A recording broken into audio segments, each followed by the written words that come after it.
Hello, welcome to Fascinating Words and Phrases. So today we're going to, Dexter's going to take us through a word that's been requested by a couple of subscribers. And basically a shout out to Polo Sebastian 14. Thank you for all of your comments. They've been really good and we've had some good fun chatting with you. And also Humble Grumble, who basically does a lot of commenting as well. And yes, been good fun talking to you. But I think you demanded that we need to do this one for you. So we're going to cover today. Dexter's going to cover Nosy Parker. And it is a good one. When I saw that come up in comments, Dexter, I thought to myself, do you know what? That is a really good one. Where the hell does it come from? Yeah. And we use it. Today we use it. Yeah. And there are certain references to people who we claim to be Nosy Parker, like Dorothy Parker, who was a New York critic in the 1960s. And she really stuck her nose into everything. So Ah. that's one other person. But there's also Matthew Parker. This is the guy allegedly who started it all. Matthew Parker was the if I can say it, Archbishop of Canterbury between 1559 and 1575.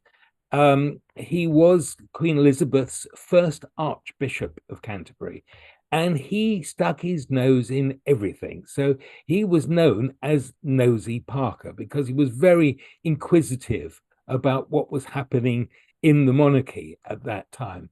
Um, that's could be disputed because there is also a belief that the actual phrase started in 1912 and it was shown in a novel by Compton Mackenzie.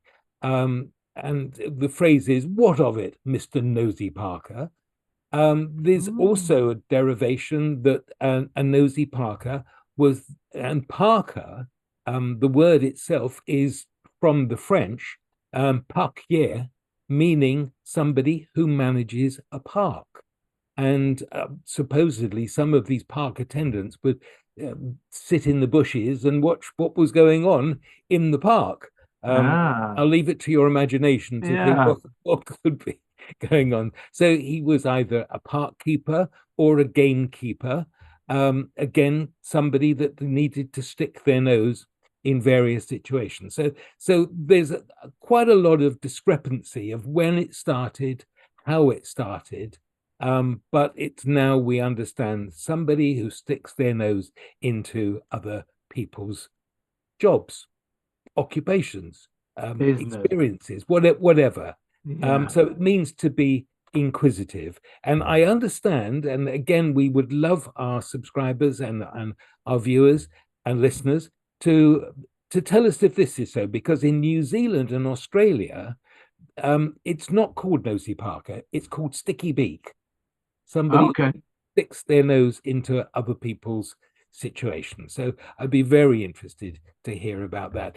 And following on from Nosy Parker, another one that's come out, and as you said, lots of people have said, where does this come from? Yeah. And the phrase is bloody Nora, which Yeah. is used as an exclamation. Well, Bloody Nora is actually quite a dark story. It talks about a maid from the wealthy Duke of, I'm going to get reading this because I don't know where this is, Waddingtonshire. Any idea, Waddingtonshire? No. No, I didn't know about this. But supposedly the Duke of Waddingtonshire in the 17th century had a maid called Nora. And he came home one day to find that she was slapping a bloody corpse. Supposedly, she killed this person with a stick of celery. Go figure. How can somebody die from being beaten with a stick of celery? Bludgeoned with celery. Bludgeoned with the celery. And he exclaimed when he saw this, "Oh dear God, you're all bloody, Nora."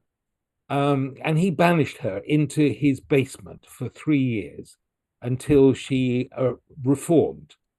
And when the 3 years was up, the Duke set her free. Why? I don't know. Why she didn't hand it he didn't hand them over to the constabulary or whoever was the sheriff at that time. Yeah. So he released her, came back, and found that she had actually bludgeoned to death with a kettle another servant in the stables.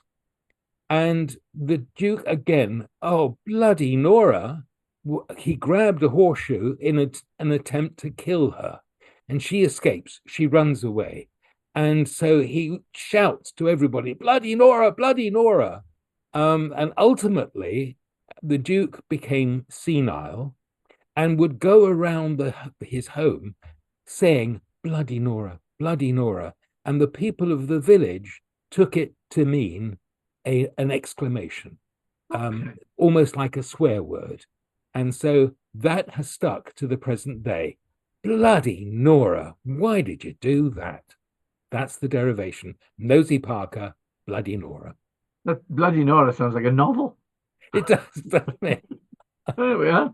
Well, you did two for the price of one there, mate. Yes, I did. Well, so many, as you say, so many of our contributors have said, what do these mean? So I thought I'd give one go.